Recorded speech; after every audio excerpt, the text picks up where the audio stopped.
बहुत लोक दही खाइबा को भल पाती किंतु एमती किछि समय अच्छी दही खाइले क्षति होता है कौन महू सांगे केबे भी दही मिसेकी खाइबे नहीं प्रथम कथा। द्वितीय कथा वर्षा दिन रे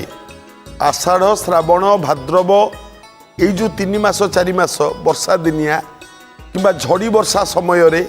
केबे भी दही खाइबेनी एवं भोजन शेष बा खाई सारिबा परे मु देखी आज्ञा किछु होटेल मानकरे लोक खाऊ